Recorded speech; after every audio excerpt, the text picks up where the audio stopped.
Movie की शुरुआत होती है रशिया में, जहां एक परिवार नदी के किनारे टाइम स्पेंड कर रहा है। सबसे छोटा बच्चा सर्गेई एलियोश्को अपनी माँ और भाई को बता रहा है कि वो पेड़ के ऊपर चढ़ गया था। तभी अचानक से जर्मन फाइटर जेट्स ऊपर से गुजर जाते हैं। माँ अपने बच्चों को बोलती है कि जल्दी झाड़ियों में छुप जाओ, पर 6 साल का सर्गे कहता है कि वो नहीं डर रहा और अपने स्लिंग शॉट से जेट पर मारकर जेट को उड़ा देता है। जब वो आसपास देखता है तो पता चलता है कि उसकी फैमिली गायब हो चुकी है। सर्गे नींद से डरा हुआ जागता है और माँ को बुलाता है। तभी कोई दरवाजे पर नॉक करता है। सर्गे सोचता है कि माँ है, लेकिन एक पड़ोसी आंटी गुस्से में आती है। वैसे ही बहुत परेशान होती है। वो गॉड का शुक्र मनाती है कि सर्गे जिंदा है और बताती है कि उसकी माँ और भाई मर चुके हैं। सर्गे को समझ नहीं आता कि वो क्या कह रही हैं। उसे लगता है कि घर पर रुककर माँ का इंतज़ार करेगा, पर आंटी बोलती है कि जर्मन्स ने उन पे अटैक कर दिया है और उसे भागना चाहिए। तभी कुछ सोल्जर्स घर के पास आ जाते हैं। आंटी सर्गे को खिड़की से भागने बोलती हैं, पर खुद मरती हैं सोल्जर्स के हाथ। 6 साल का सर्गे अब अकेला है, बिना फैमिली के। वो भागता है और देखता है कि उसका पूरा गांव जल रहा है। माँ को बुलाता है पर कोई आता नहीं। फिर वो जंगल चला जाता है और माँ को ढूंढते हुए रहता है। अगले दिन वो नदी से पानी पीता है, पर एनिमी सोल्जर्स उसके पास आ जाते हैं। सर्गे सोल्जर्स को देखकर जड़ से झड़के रूट्स के अंदर छुप जाता है। वहाँ एक सांप भी आ जाता है, पर सर्गे हिलता नहीं, क्योंकि उससे सोल्जर्स से ज़्यादा डर लग रहा है। सोल्जर्स नदी के पास खाना खाते हैं और जाते हैं। तब सर्गे उनका छोड़ा खाना उठाता है और रट को खाता है। 2 दिन से भूखा रहने की वजह से सर्गे थक जाता है। जब वो चल रहा होता है, बेहाल होकर गिर पड़ता है, पर फिर भी रुकता नहीं। जंगल में उससे जंगल के फल मिलते हैं, जो वो तुरंत खाता है। तभी एक एक्सप्लोजन होता है। सर्गे डर के चक्कर में हेलुसिनेट करता है कि कोई पीछे आ रहा है। फिर भी वो बहादुरी से कहता है उसके पास राइफल है, और वो नहीं डरता। आखिर थक कर बेहोश हो जाता है। 2 सोल्जर्स उससे जंगल में पाते हैं। रशियन आर्मी बेस पर कमांडर कुज़नेत्सोव अपने सोल्जर्स का इंतज़ार कर रहे हैं। सोल्जर्स एक छोटा बच्चा लाते हैं जो इंजर्ड और कमज़ोर है। जब सोल्जर्स कहते हैं कि वो उनका दोस्त है, सर्गे थोड़ा खुलकर बात करता है, अपना इंट्रोडक्शन देता है। सोल्जर्स हंसी में उसका हैंडशेक करवाते हैं कमांडर से। सब उसके आसपास इकट्ठा हो जाते हैं, उसे पानी पिलाते हैं, खाना खिलाते हैं। नर्स काटिया उसके घाव साफ करते हैं और उसकी पर्सनालिटी से हर कोई इम्प्रेस है। सर्गे काटिया से कहता है कि काटिया टैंक का ड्राइंग अपने घाव पर बना दे, क्योंकि वह बड़ा होके सोल्जर बनना चाहता है।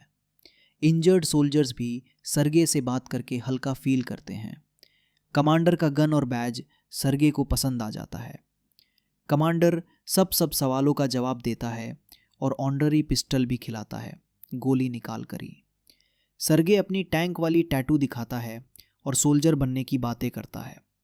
नर्स काटिया कमांडर से कहती है कि सर्गे को बटालियन में रख ले, पर कमांडर मन्ना कर देता है। बोलता है ऑर्फनेज भेजना सही होगा। लेकिन सोल्जर्स सर्गे के साथ टाइम स्पेंड करते हैं, खाना लाते हैं, बाइनोक्यूलर्स देते हैं। एक दिन सोल्जर्स कमांडर के पास जाकर बोलते हैं कि सर्गे को बटालियन में रखा जाए, क्योंकि सबको उससे नई उम्मीद मिलती है। फिर एनिमी का अटैक होता है। कई सोल्जर्स घायल होते हैं। एक व्हीकल सर्गे को ऑर्फनेज ले जाने के लिए आता है। कमांडर बच्चे को वुडन ऑनररी पिस्टल गिफ्ट करता है, पर सर्गे कहता है मैं आपसे डर रहा हूँ, आपका ध्यान रखिए। कमांडर इमोशनल होकर उससे बटालियन में रखने का फैसला लेता है और कहता है कि तुम मेरे बेटे बन के यहीं रहो। उस रात सब लोग छोटे सोल्जर के कपड़े ढूंढते हैं सर्गे के लिए। सब खुश हैं। कमांडर सर्गे को कैप और कपड़े पहनाकर रियल सोल्जर बना देती है। सब उसे सोल्जर बॉय बुलाते हैं। लेकिन फिर जर्मन्स का एयर अटैक हो जाता है। सर्गे को सोल्जर्स सेफ जगह छुपा देते हैं। सर्गे इंजर्ड सोल्जर्स को पानी पिलाता है, एक को लेटर पढ़कर सुनाता है पर वो पढ़ना नहीं जानता, तो अपने मन से कहानी बनाता है। सब हंस पाते हैं। काटिया और कमांडर के बीच रोमांस डेवलप होता है। सरगे खुद को ऑर्डरली बोलने लगता है, पर जब एक सोल्जर के स्टेशन की मौत होती है, कमांडर उससे सिखाता है कि मरने वाले को सलाम दो। अगले दिन कमांडर उसे सोल्जर्स के लेटर्स बांटने का काम देता है, जो वो बहुत अच्छे से करता है। फिर सरगे बाइनोक्यूलर्स से खेलते हुए हेस्टैक के नीचे एनिमी सोल्जर्स देखता है, सबको बताता है, और फिर सोल्जर्स जैसे ही चेक करते हैं तो वहाँ जर्मन स्पाइस छुपे मिलते हैं। सरगे को सब अप्रिशिएट करते हैं। उस रात कमांडर सरगे के एडॉप्शन का ऑफिशियल पेपर्स दिखाता है। अब वो उसका बेटा है। सरगे काटिया और कमांडर को मिलाने की कोशिश करता है, पर मिसअंडरस्टैंडिंग हो जाती है। फिर बेस पर एनिमी फिर अटैक करते हैं। सरगे सोल्जर्स को एम्यूनिशन सप्लाई करता है। एक सोल्जर को वायर फिक्स करने भेजा जाता है। सरगे उसे फॉलो करता है, और जब सोल्जर घायल होता है तो सरगे वायर खुद ठीक करके बेस की कनेक्शन वापस लाता है। सबकी जिंदगी बच जाती है। कमांडर और काटिया रिवर के पास बात करते हैं। कमांडर उससे प्यार का इजहार करता है और कहता है कि सरगे की मां बन जाओ। अगले दिन सब लोग नए बेस की तरफ निकलते हैं और एक माइनफील्ड में फंस जाते हैं।